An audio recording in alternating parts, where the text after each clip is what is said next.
Veda leaned wearily against the granite kitchen island and glanced at the clock. 6:30 in the evening. The workday in finance had dragged on forever. The annual report required verifying every single figure, every decimal point. Unbelievable. Barely in her early 30s, yet she felt like she was 50, Veda thought to herself. A dull ache pressed against her temples. Columns of numbers flickered before her eyes, even when she closed her lids. "I have to make dinner," she thought, opening the stainless steel refrigerator. Inside, she found the chicken breasts she had taken out that morning to thaw, some tomatoes, carrots, an onion, and a bag of rice.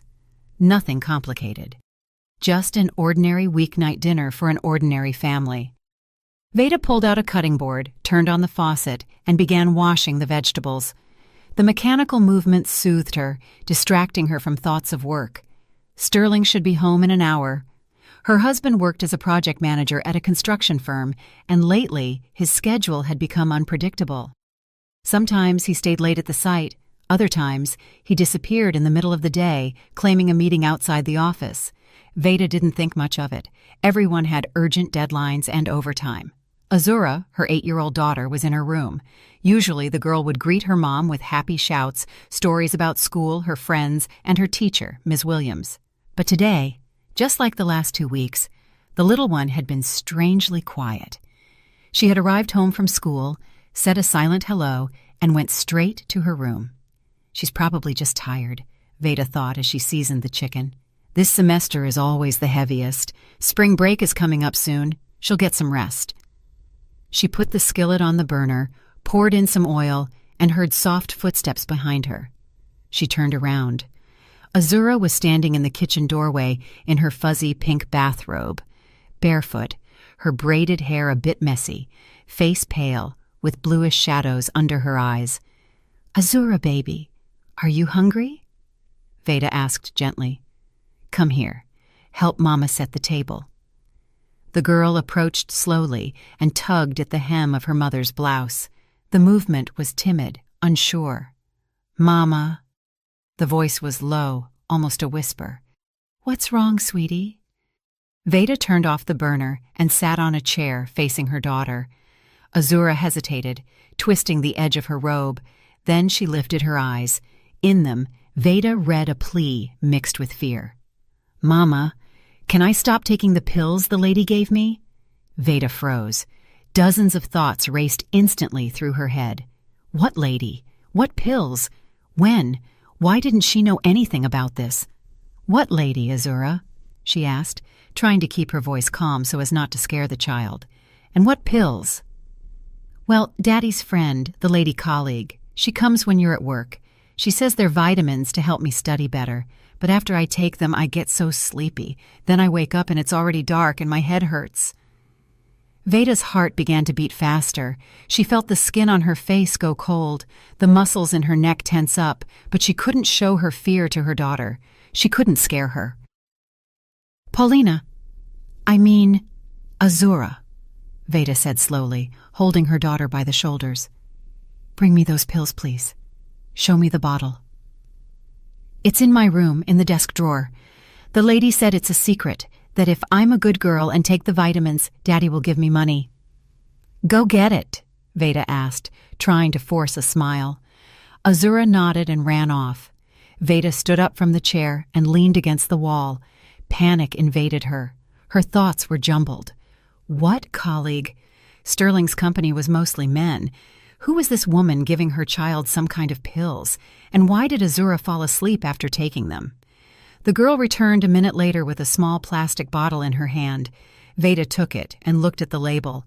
No identifying brand, just a white paper sticker with handwritten text. Vitamins. Inside were round white tablets. "Thank you, honey," Veda said, hiding the bottle in her pocket. "Go lie down for a bit in your room, watch some cartoons, and wash your hands. We'll eat soon. And don't take anything else, okay? Mama will handle these vitamins."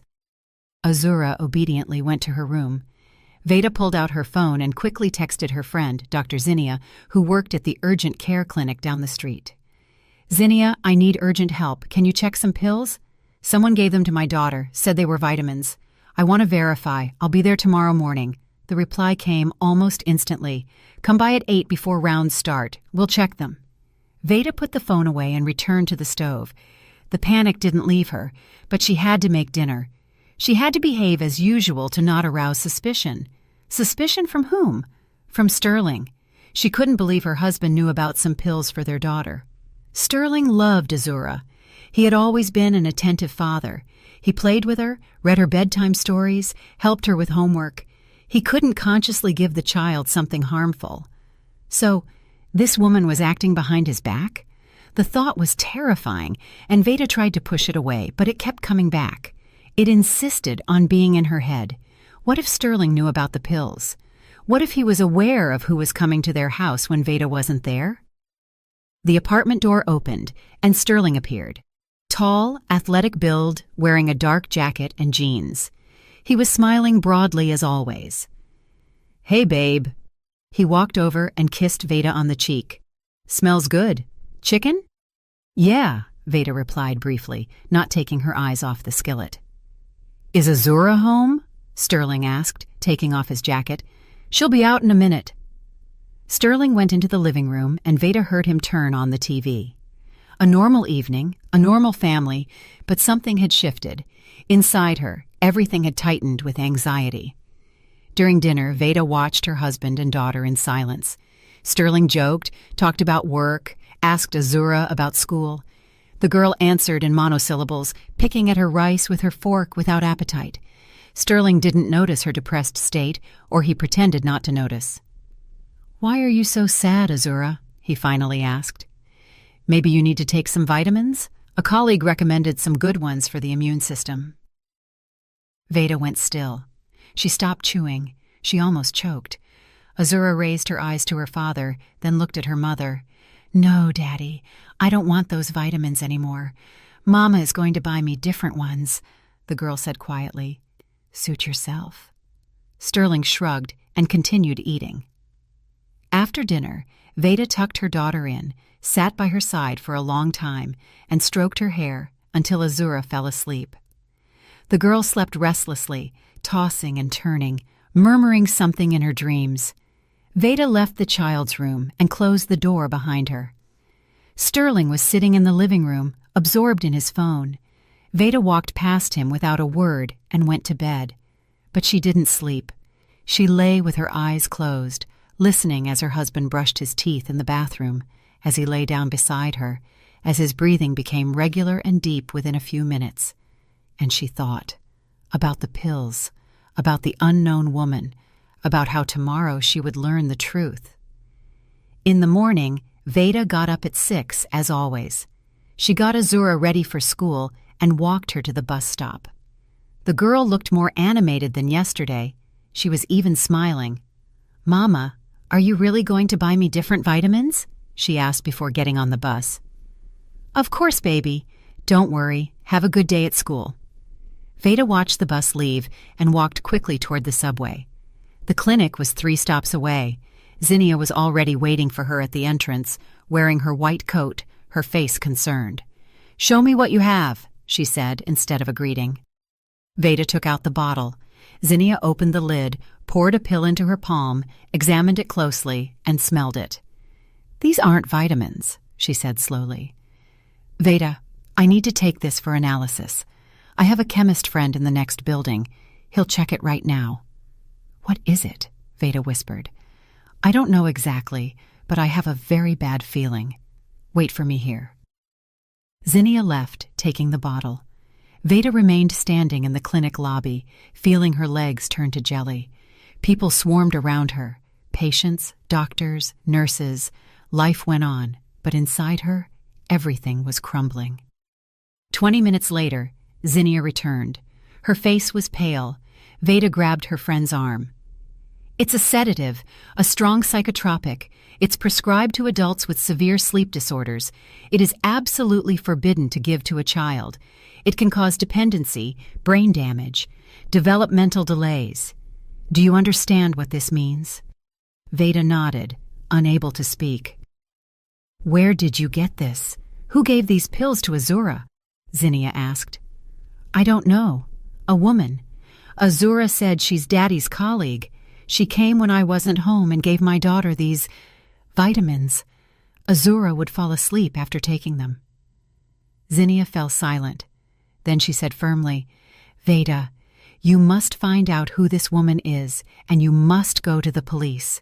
It is a crime to give psychotropic substances to a child without a prescription. Your daughter could have suffered serious harm. I know, Veda replied. I'll do everything. Thank you, Zinnia. She left the clinic, took out her phone, and called work. She said she would be a couple of hours late.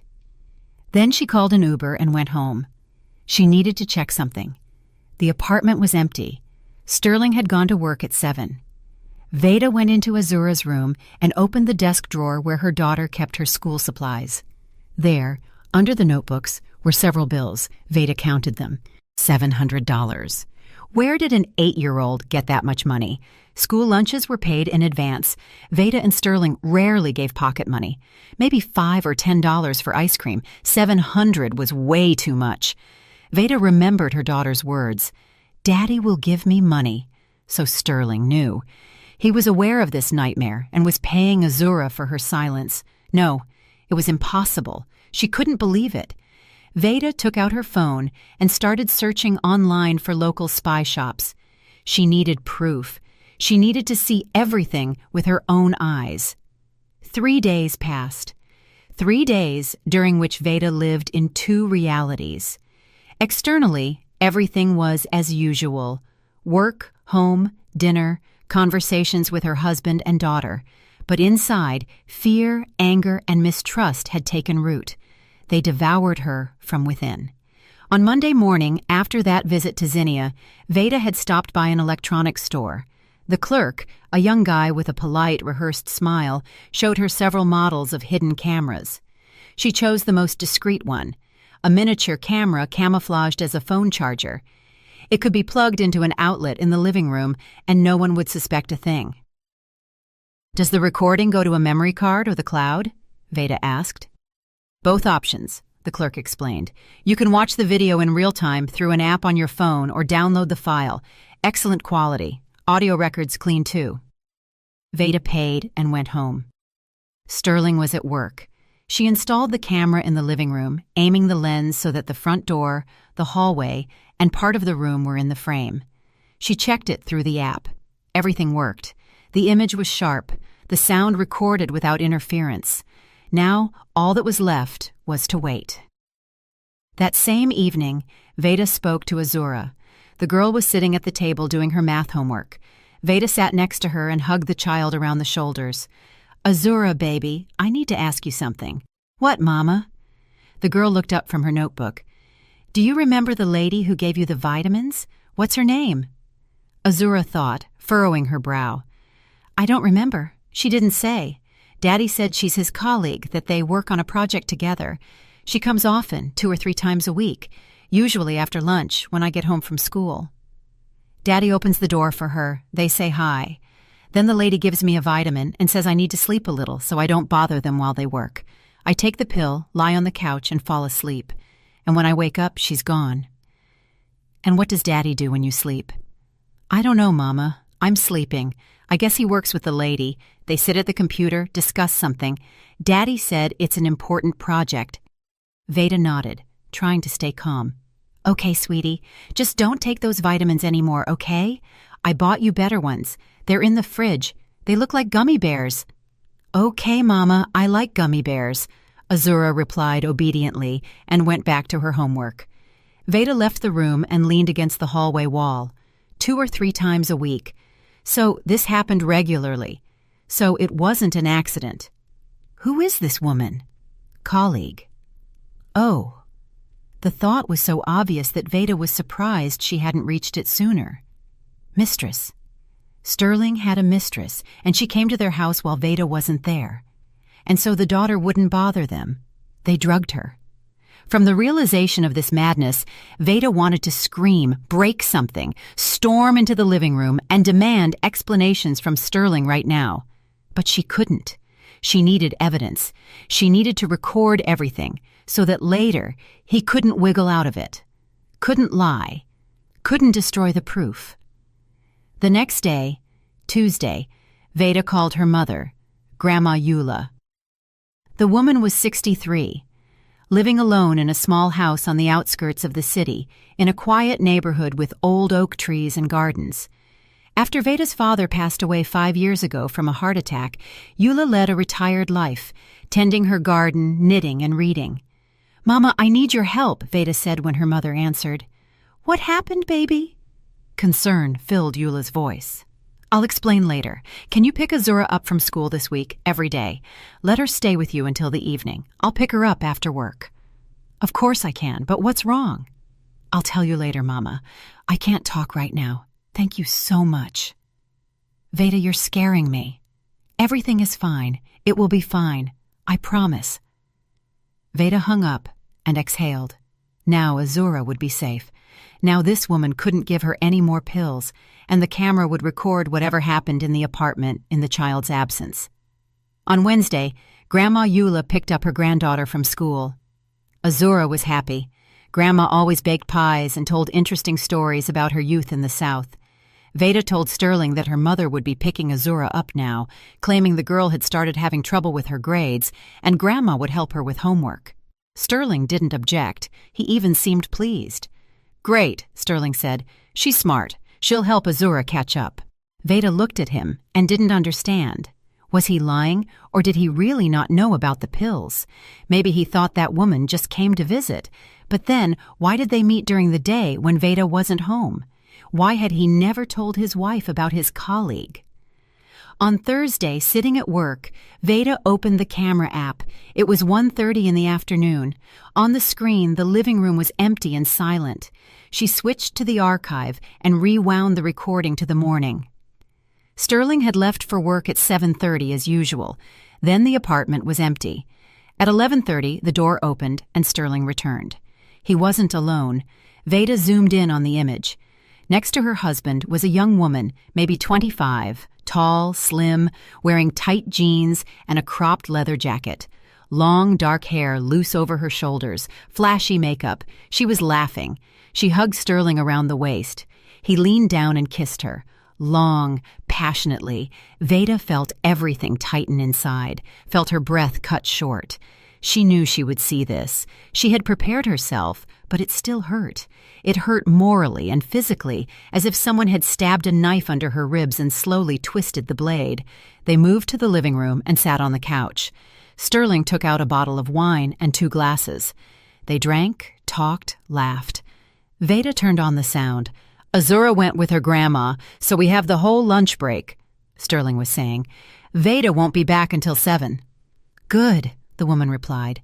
"I missed you, Sterling. We haven't seen each other all week." "Me too. I'm sick of this situation. I want to be with you always, but I have to hide." "Soon everything will change." She kissed him on the neck. "You promised you'd get a divorce." "I promised, and I will. I just need time. I feel bad for Azura. She's still little. It's better for children when parents are happy separately than unhappy together," the woman pronounced in a lecturing tone. Veda turned off the video. She didn't have the strength to watch anymore. She locked her phone and sat staring at the office wall. Keyboards clicked around her. Colleagues discussed quarterly reports. Someone laughed by the water cooler. Life went on, and for her, everything had ended. No, it hadn't ended. She had to be strong for her daughter. Veda opened her browser and started searching for information on divorce, division of assets, and alimony. She read articles, studied information on lawyers in the city, looked at reviews. Then she called a law firm that was highly rated online and booked an appointment with a lawyer for Friday. On Friday afternoon, after work, she met with attorney Maxine Thorne, a woman in her 50s with a short, sharp haircut and the intelligent gaze of a successful jurist. "Tell me your situation," she proposed, seating Veda in an armchair across from her. Veda told her everything about the pills, the camera, the recording where her husband and his mistress discussed divorce. Maxine Thorne listened attentively, taking notes. When Veda finished, the lawyer thoughtfully tapped her pen on the desk.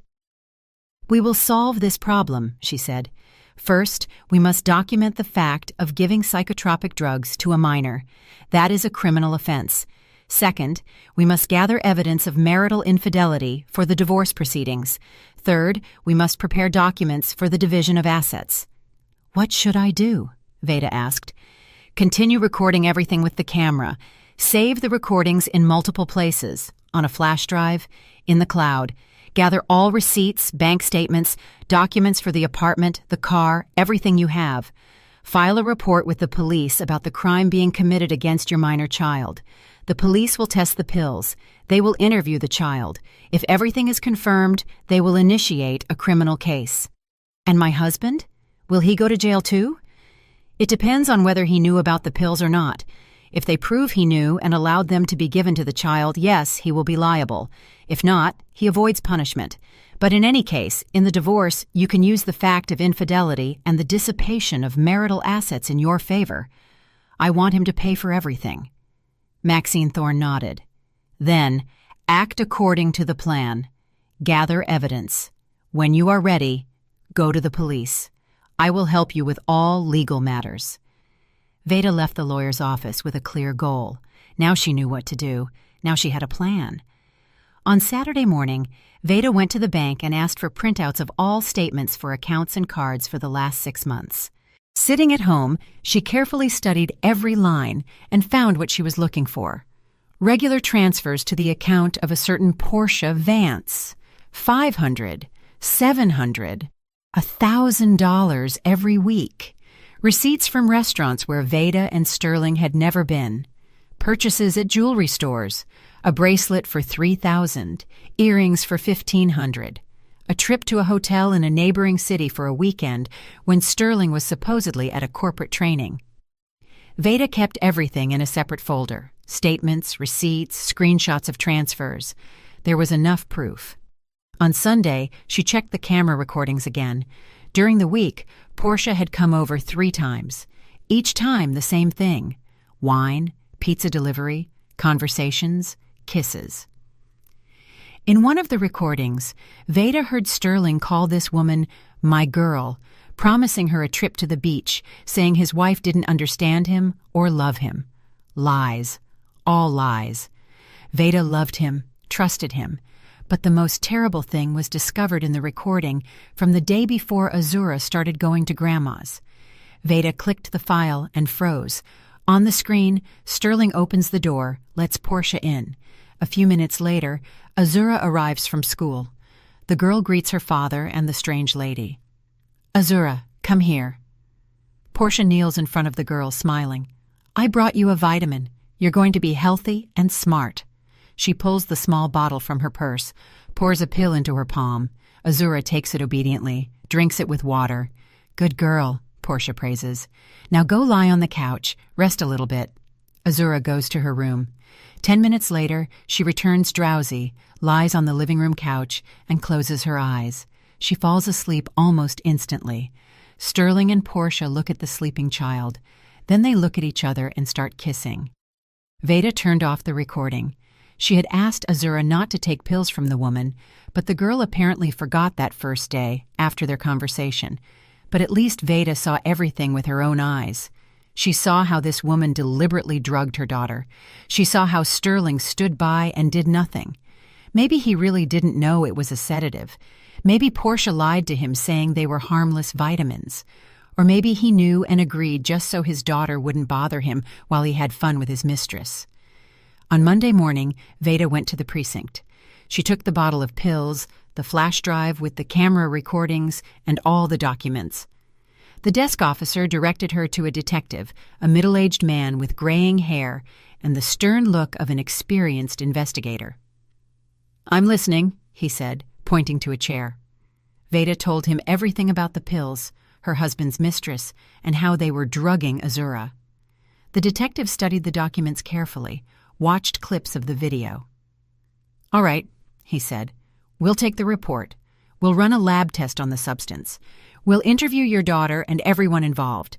If the facts are confirmed, we'll open a criminal case regarding harm to a minor." "How long will it take?" "A week or 2 for the lab work and interviews, then the decision to file charges." Is it possible? Veda hesitated, looking for words. Is it possible to do a sting operation, to catch them in the act when she gives the pill to my daughter? The detective thought, it's possible, but for that we need to know exactly when this woman will come again. She comes 2 or 3 times a week. Wednesday is almost certain. We'll organize a task force. You'll need to bring your daughter home that day after school and ask her to do what the detective says. Veda nodded. The plan was becoming reality. Wednesday turned out warm and sunny. The spring sky shone a clear blue. Buds were sprouting on the trees. The air smelled of damp earth and thaw. But Veda noticed none of this. She sat in her office watching the clock. 1:30. 1 more hour, and what she had prepared for all last week would begin. Yesterday evening, the detective called and explained the plan in detail. Azura must come home directly after school, not to Grandma's, but specifically home.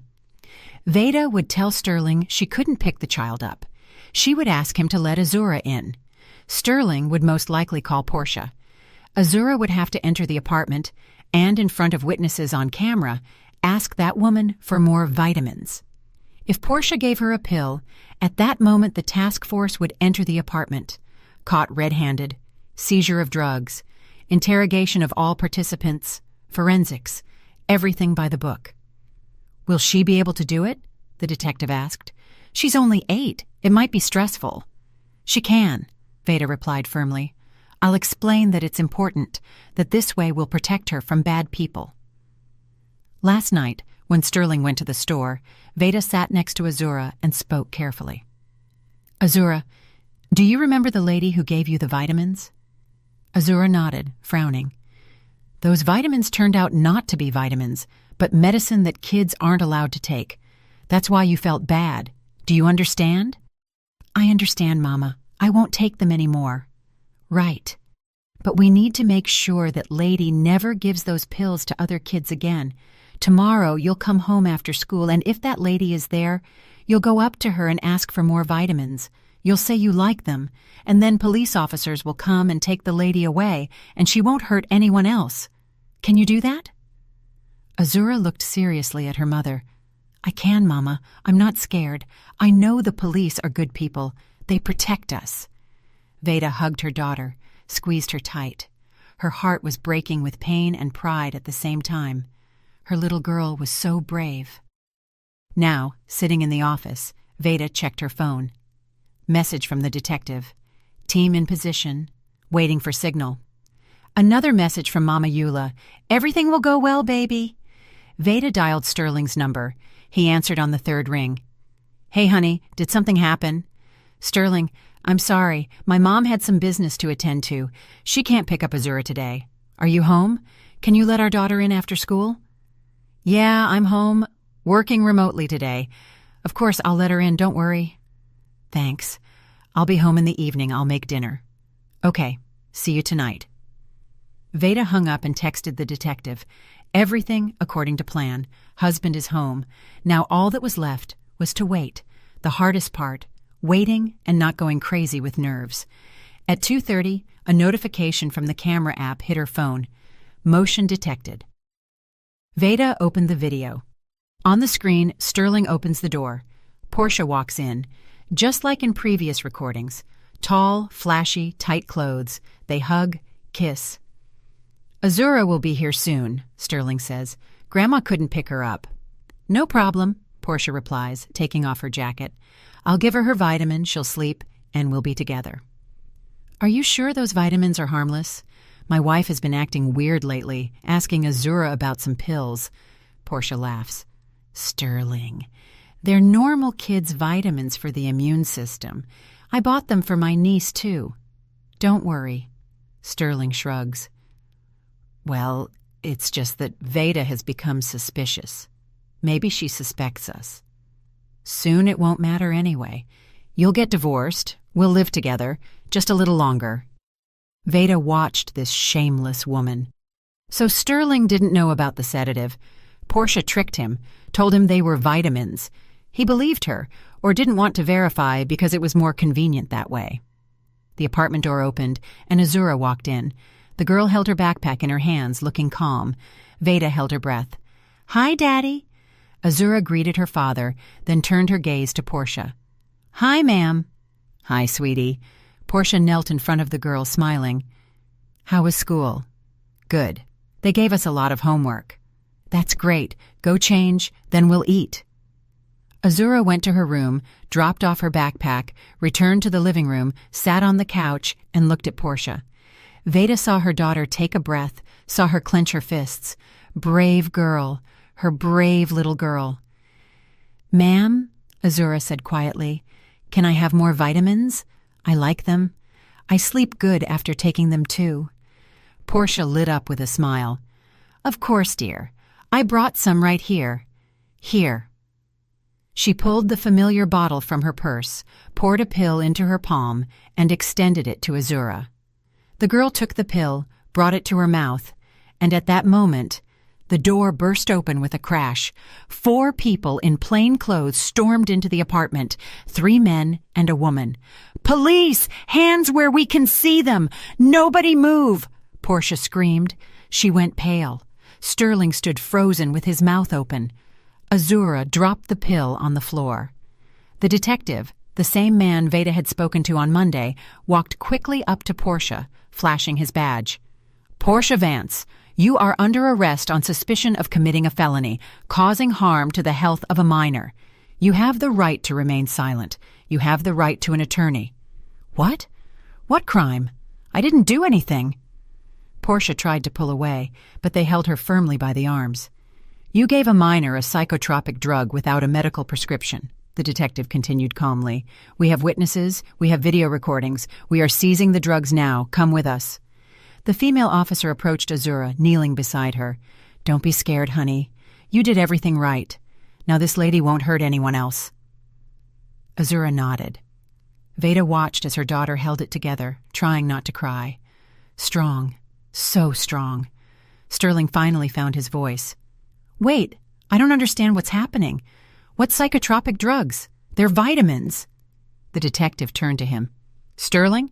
Sterling, you will also need to come with us to give a statement. Were you aware that this woman was giving your daughter sedatives?"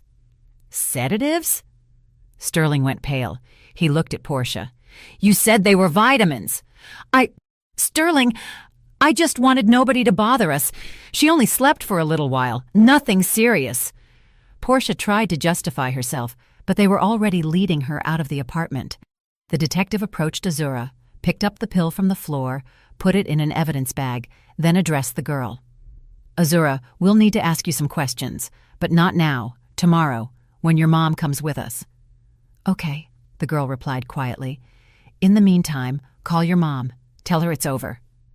Azura took out her phone and dialed. Veda answered instantly. "Mama, the police took her away, just like you said." "Good job, baby. You are so brave. I'm coming now. I'm coming to get you. Wait for me." Veda grabbed her purse and ran out of the office without saying goodbye to her colleagues. It was a 30-minute subway ride home.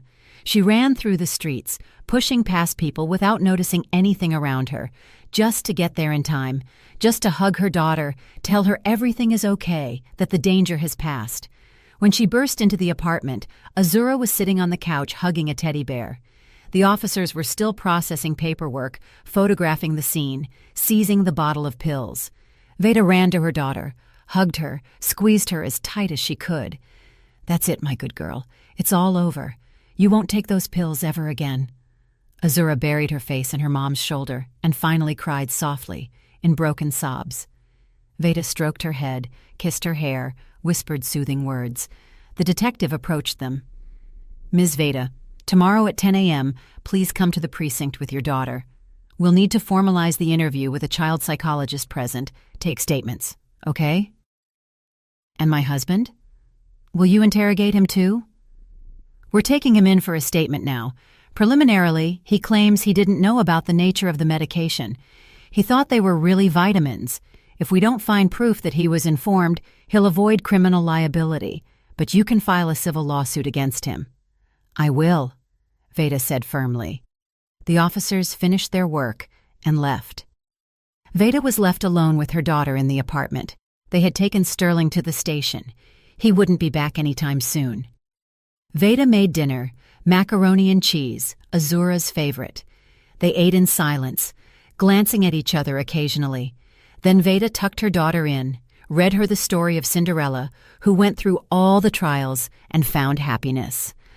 Azura fell asleep to her mother's voice, calm and protected. Veda left the room and sat in the kitchen with a cup of tea. She thought about what was next: divorce, division of assets, court, lawyers. It would be long and hard, but she would get through it. For her daughter, for herself. Sterling returned only at 11 at night. He entered the apartment silently, took off his shoes, walked into the kitchen. Veda was sitting at the table without looking up. "Veda," he began. "Don't," she interrupted coldly. "No explanations needed. I didn't know about the sedative, I swear. She said they were vitamins." "You cheated on me. You brought your mistress into our house. While I was working, you were having fun here, in our apartment, in our bed, and our daughter saw it all, and your mistress poisoned her. Veda, forgive me. I didn't mean to. It just happened." "Nothing just happens, Sterling. You made a decision. Now I'm making mine. Tomorrow I'm filing for divorce." Sterling slumped into the chair opposite, covered his face with his hands. "I ruined everything. I'm an idiot. I lost my family." "Yes, you lost it. And you will get everything you deserve in full, and I will make sure of that." They sat in silence for a few more minutes. Then Veda got up and went to the bedroom. She lay on the bed without undressing and stared at the ceiling for a long time. There were no tears, only emptiness and exhaustion. The next day, Veda and Azura went to the precinct. The investigator interviewed the girl in the presence of a psychologist. He asked how often Portia gave the pills, what she said when doing so, how the girl felt after taking them. Azura answered calmly in detail. The psychologist noted that the child was in a state of stress, but her psyche hadn't suffered critically. A week later, the lab results came back. The pills turned out to be a strong sedative from the benzodiazepine group, prescribed to adults, strictly contraindicated for children under 16. Regular intake could cause dependency, cognitive impairment, developmental delays. The detective called Veda and informed her, "Criminal proceedings have been initiated." Portia Vance confessed completely. She showed where she got the meds, bought them online without a prescription. The goal? To sedate the child, to spend time with her lover. Her husband was questioned as a witness. He confirmed he didn't know about the nature of the drug. Vance deceived him, told him they were children's vitamins. He wouldn't face criminal charges, but could be subject to administrative liability for inadequate fulfillment of parental duties. And Portia? What awaits her? Considering the harm to the child's health wasn't severe, but the risk was serious, plus the fact she admitted guilt and repented. Around 3 years in prison. The sentence will be handed down in 2 or 3 months. Veda nodded. Justice would triumph. This woman would pay for what she did to Azura. Now remained dealing with Sterling. Veda sat in attorney Maxine Thorne's office, flipping through documents. In front of her was a stack of papers: divorce petition, inventory of marital assets, bank statements with transfer sums to Portia highlighted, receipts from restaurants and stores. There was enough proof of infidelity for the court to side with Veda. "The apartment is in both names?" Maxine Thorne clarified, reviewing the property deeds. "Yes, 3 bedrooms, bought with a mortgage 6 years ago, paid off completely. Market value is around $450,000. 1 car in Sterling's name, bought 4 years ago, worth about $30,000 now. Savings, deposits, $150,000 in joint money. Plus, I have a personal account with $30,000. That was money from selling my old car before the marriage." Maxine Thorne nodded, making notes. "Good. In the divorce, all assets acquired jointly are divided 50-50. We'll have to sell the apartment, split the money. Sell the car, or one spouse buys out the other's share. Savings split in half. Your personal deposit stays with you. It's not community property." "And the compensation?" Veda asked. He spent our joint money on his mistress. Transfers, gifts, restaurants. I calculated everything from the last 6 months, around $35,000. We will file a claim for dissipation of marital assets within the divorce suit. With such evidence, the court will grant it. He will be obligated to return half of the spent funds to you, $17,500, and the child, Azura, will stay with me without a doubt? Considering the circumstances, the father's infidelity, the fact that the child was exposed to danger in his presence, even if he didn't know about the sedative, the court will definitely determine the child lives with you. Sterling will pay child support and will have the right to see the child according to an agreed schedule. Veda exhaled. Everything was going according to plan. Terrible, painful, but according to plan. When do we file? I've prepared all the documents. We can file tomorrow. The first hearing will be scheduled in about a month. Considering your husband will hardly object to the fact of infidelity and the asset division, the process will take 2 or 3 months max. Good, file it. The next day, the divorce petition was filed in the district court. Sterling was served the summons a week later. He came home gloomy, holding an envelope. He walked silently into the kitchen where Veda was making dinner. "So you decided anyway," he said quietly, dropping the documents on the table. "Yes, I decided." "I thought you were joking, Veda. Maybe we can still fix everything. I cut all ties with Portia. I'll be a model husband." Veda turned to him, and in her eyes, he saw so much coldness and contempt that he fell silent. "You deceived me. You brought your mistress into our house. Our daughter saw a strange woman acting like she owned our apartment. Azura was being poisoned with sedatives while you had fun. You spent our money we were saving for vacations, for our daughter's college fund, on your mistress. And you think everything can be fixed? I didn't know about the sedative. How many times do I have to repeat it? You didn't want to know, because it was convenient for you. Convenient that the kid slept and didn't bother you. You didn't even ask what those pills were, where they were from. You didn't care." Sterling lowered his head. "I really thought they were vitamins. Portia said they were for the immune system."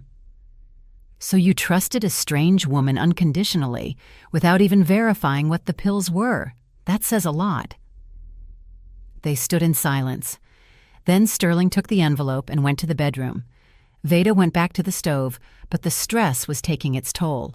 She couldn't force herself to keep cooking. In late May, the first court hearing took place. Veda came with her lawyer, Sterling with his, a young man with glasses who didn't look very confident. The judge, a stern woman in her mid-50s, studied the case materials closely. "Mr. Sterling, do you admit to the fact of marital infidelity?" she asked. Sterling stood up. "I admit it, Your Honor." "Do you agree with the division of assets in equal parts?" "I agree." "Do you object to the claim for compensation for funds spent on third parties?" Sterling looked at his lawyer. He shrugged. "I do not object." "Good. On the question of determining the minor's place of residence, what is your position?" "I agree that my daughter should live with her mother. I request visitation rights every weekend." Veda stood up. "Your Honor, I object to weekly visits. I request a schedule of twice a month on Sundays during the day. Considering the circumstances of the case, I believe the child needs time to recover psychologically." The judge nodded. "I will take your position into account. Hearing adjourned for 2 weeks." The next hearing, June 10th, the court issued the judgment. Dissolve the marriage, sell the apartment, divide the proceeds equally, transfer the car to Sterling with a compensation payment to Veda of half its value. Divide savings in half. Judgment against Sterling in favor of Veda for $17,500 as compensation for dissipated assets. Azura's primary residence with the mother. Visitation with the father twice a month, Sundays from 10 a.m. to 4 p.m. The judgment became final a month later. During this time, Veda found a buyer for the apartment, a young family with 2 kids. They agreed on $440,000. Each of them walked away with $220,000. In mid-July, Veda and Azura moved in with Grandma Eula. Grandma's house was on the edge of town, a 2-story place with an attic, a small garden, and a vegetable patch. Azura was given a room on the second floor with windows facing the apple trees. The girl was happy with the move. It was quiet here. It smelled of herbs and fresh bread that Grandma baked. "Baby, y'all can live here as long as you want," Eula said, pouring tea. "There's plenty of room, and I'm happy to have you." "Thanks, Mama. But it's temporary. I'll find my own place. We need our space." Veda started looking for housing. She considered 2-bedroom condos in different neighborhoods. She wanted to find something close to Azura's school so the commute would be easy. In late August, she found a suitable option. A 2-bedroom condo, 900 square feet, 5th floor, recently renovated, good neighborhood infrastructure. Price, $200,000. Bargained down to $190,000. She closed the deal in early September. Moving into their own apartment was joyful. Azura helped unpack boxes, arrange books on shelves, hang curtains. They bought new furniture, a sleeper sofa for the living room, a separate bed for Azura. They furnished the kitchen simply but cozily. Potted flowers appeared on the windowsills. "Mama, can we get a puppy?" Azura asked one evening while they were watching a movie together. Veda thought, a dog is responsibility, expenses, time for walks. But on the other hand, Azura needed a friend. After everything that happened, the girl had become withdrawn. She stopped talking to classmates, would come home from school and stay in. A dog could help her open up. "Which one would you like? A spaniel or a retriever?" "Big kind. Okay, we'll look at the shelter. There are lots of dogs waiting for owners there." That weekend, they went to the animal shelter across town. It was noisy. Dozens of dogs of different breeds and sizes were barking. The shelter worker, a woman in denim overalls, led them past the cages, telling stories about the residents. And then, in one of the pens, Azura saw him. A medium-sized brown dog with floppy ears and kind eyes sat in the corner with his muzzle on his paws. Breed, Cocker Spaniel mix. Age, 3 years. "What's his name?" Azura asked. "Roscoe. His owner moved overseas and couldn't take the dog. Roscoe is very obedient, affectionate, loves kids." Azura opened the gate and knelt in front of the dog.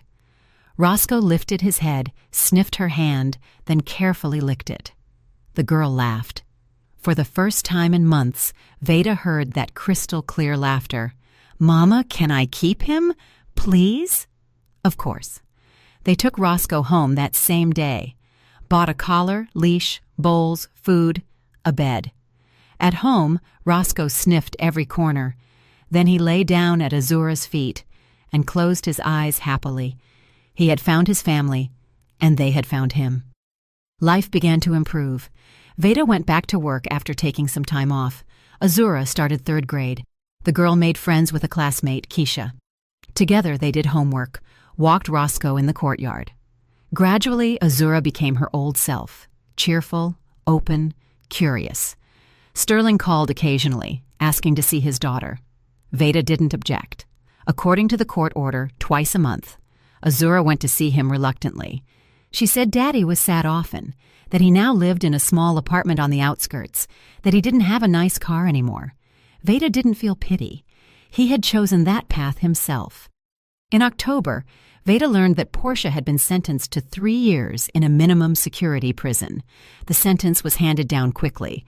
Portia fully admitted guilt, repented, asked for leniency, but the court was strict.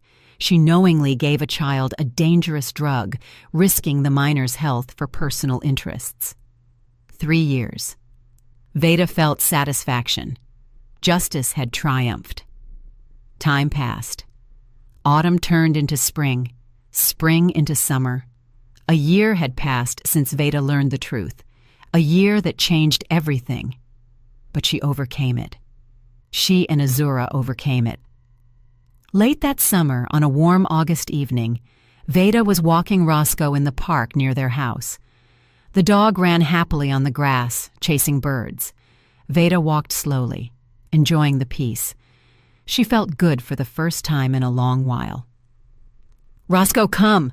She called him when the dog wandered too far. Roscoe didn't react. He ran toward another dog, a beautiful large husky with gray and white fur and blue eyes. The dogs sniffed each other and started to play. "Luna, don't scare the other dogs," a male voice was heard. Veda looked up. Walking toward her was a man of about 35 in a track jacket and jeans, handsome, with a nice smile. "Excuse me, she's too friendly," he said, approaching. "No problem. Mine doesn't mind socializing either," Veda replied, smiling. "Beautiful dog. Husky?" "Yeah, her name's Luna, 2 years old, energy to spare. Yours is a spaniel?" "Mix. His name is Roscoe." They started talking. Turned out the man's name was Emrys. He lived in the building next door, worked as a civil engineer. Divorced, no kids. Adopted Luna a year ago. Since then, he walked in this park every evening. "Strange we haven't met before," Emrys noted. "I moved to this neighborhood only a year ago." "I see. Do you walk here often?" "Every evening. Roscoe needs walks. He's active." "Maybe we walk together? The dogs have more fun, and we won't be bored." Veda thought, why not? He seemed like a nice person. Just walks, nothing more. "Okay," she agreed. Since that evening, they started meeting in the park regularly. They walked, talked about work, life, dogs. Emrys turned out to be an interesting conversationalist, educated, with a sense of humor, attentive. Veda felt herself gradually thawing, learning to trust again. 2 months later, Emrys invited her for coffee. They sat at a table, drank coffee, talked about everything. When he walked her home, he held her hand. Veda didn't pull away. Another half-year passed. Spring returned to the city, bringing warmth, blooming, and a sense of renewal. Veda stood by the window of her apartment, looking at the trees blooming in the courtyard. Azura was doing homework at the table. Roscoe dozed in his bed. An ordinary, quiet, happy evening. In those months, a lot had changed. The relationship with Emrys developed slowly, without haste or pressure. They saw each other 2 or 3 times a week, walked, went to the movies, the theater. He met Azura. The girl was cautious with him at first, but gradually got used to him. Emrys didn't try to replace her father, didn't impose himself. He was simply nearby, kind and attentive. Their first outing together was to the amusement park. Emrys invited Veda and her daughter to ride the rides. Azura remained tense. She answered his questions in monosyllables. But when they approached the carousel with the horses, the girl's eyes lit up. Emrys noticed and suggested they ride together. They sat on neighboring horses. And when the carousel started spinning, Azura laughed for real for the first time in ages. Veda stood to the side and felt her soul rejoice. Her daughter was laughing again. After that day, Azura started opening up to Emrys gradually. They discussed favorite books. The girl loved adventure stories about travelers and explorers. Emrys told her about his engineering work, showed her blueprints, explained how bridges and buildings are built. Azura listened with interest, asked questions. Common topics of conversation appeared between them. "Mama, I finished math," Azura announced, closing her notebook. "Can I go walk Roscoe?" "Of course, go ahead. Just not too long. It'll start getting dark in an hour." Azura put on her jacket, clipped the leash to Roscoe's collar, and ran out of the apartment. The dog wagged his tail happily, anticipating the walk. Veda watched her go and smiled. Her daughter was happy. That was the most important thing. The phone rang. Emrys. "Hey, how are you?" "Good. Azura is out walking. I'm home." "Listen, I wanted to talk to you. Talk seriously. Can I come over now?" There was a special note in his voice. Veda felt nervous. "Of course. Come over." Emrys appeared 20 minutes later. He said hello, walked into the kitchen, sat at the table. Veda poured tea, sat opposite. He looked at her seriously, thoughtfully. "Veda, we've been seeing each other for 8 months, he began, "and I understood that I want to be with you, not just date, but live together, build a family." Veda's heart began to beat faster. She expected this conversation, but was still nervous. "Emrys, wait, let me finish. I have a 3-story house in the suburbs, in a good neighborhood. I bought it 2 years ago after the divorce. There's lots of space, a yard, a garage. Move in with me, you and Azura. Let's live together. I want you to be my wife." Veda fell silent. The proposal was unexpected, although she understood it would lead to this sooner or later. "And Azura? Are you ready to accept her as your own?" "Ready. I've become very attached to her. She's a smart, kind girl, and I'll do everything to make her happy. I need to think and talk to Azura. It's an important decision." "Of course. Think. I'll wait." He left, and Veda sat in the kitchen, hugging the cup of cold tea. To get married, to trust a man again, to let someone into her life, into her daughter's life again. It was scary, but Emrys was different. He was honest, reliable, loving, and Azura got along well with him. She remembered how a few months ago Azura got a cold. Her fever spiked to 102. The girl lay pale, weak. Veda called the doctor, sat next to her daughter, applied compresses. Emrys found out and came running with medicine from the pharmacy, fruits, and a stuffed toy, a rabbit. He sat next to Azura, read her stories out loud until she fell asleep, and then helped Veda with cleaning, made dinner, didn't let her collapse from exhaustion. Those things aren't forgotten. Actions like that speak more about a person than any words. In the evening, when the girl returned from her walk, Veda called her to the kitchen. They sat together, and Veda asked carefully, "Azura, do you like Emrys?" The girl nodded. "Yeah, he's nice." "Would you like us to live together? Me, you, Emrys," Azura thought, furrowing her brow. "And where would we live?" "He has a big house with a yard. Would you like that?" "And Roscoe will go with us?" "Of course. Roscoe and Luna will be friends." Azura smiled. "Then it's okay. I agree, Mama. Emrys is kind. He doesn't yell, doesn't lie. I feel safe with him." Veda hugged her daughter, squeezed her tight. The decision was made. The next day she called Emrys. "I accept. And Azura does too. We'll move in with you." "Really?" There was so much joy in his voice that Veda smiled. "Really, but not immediately. It takes time to organize everything." "Of course, take all the time you need." The move happened in early June. Emrys's house turned out even better than Veda imagined. Spacious, bright, with large windows and high ceilings. On the first floor, living room, kitchen, study. On the second, 3 bedrooms and 2 bathrooms. On the third, an attic that could be repurposed for anything. Azura was given the biggest room on the second floor with a view of the garden. The girl was delighted. She ran around the house, exploring every corner, rejoicing in the space and novelty. Roscoe also adapted quickly, became friends with Luna. Now they ran around the yard together, chasing each other. Emrys built a spacious pen with a roof for the dogs, put out large bowls, hung toys. The animals were happy. In the garden, apple trees, cherries, and plums grew. Emrys showed Azura how to care for the trees, how to water the vegetable beds. The girl enthusiastically set about helping. Every morning she ran to the garden, checked how the tomatoes and cucumbers were growing, watered the flowers. A new hobby appeared, and Veda was happy watching her daughter bloom. In July, Veda and Emrys got married modestly at the courthouse in the presence of Azura and Grandma Eula. No lavish celebrations, just a signature on a license and the certainty that they were now family. After the ceremony, they went to a restaurant, celebrated the event with a family lunch. Azura gave Emrys a drawing. In it was depicted their new family: Veda, Emrys, Azura, 2 dogs, and the house surrounded by flowers. Emrys looked at the drawing for a long time, then hugged the girl and said, "Thank you.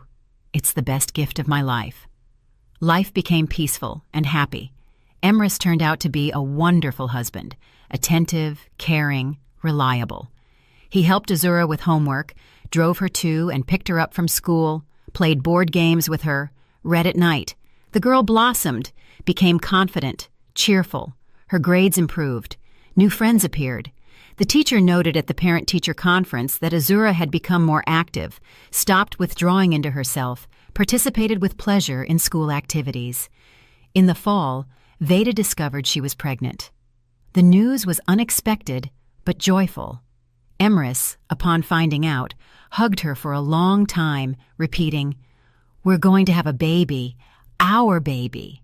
Azura received the news with calm and interest. "So, will I have a little brother or sister?" "Yes, sweetie." "Good. I'll help you with the baby.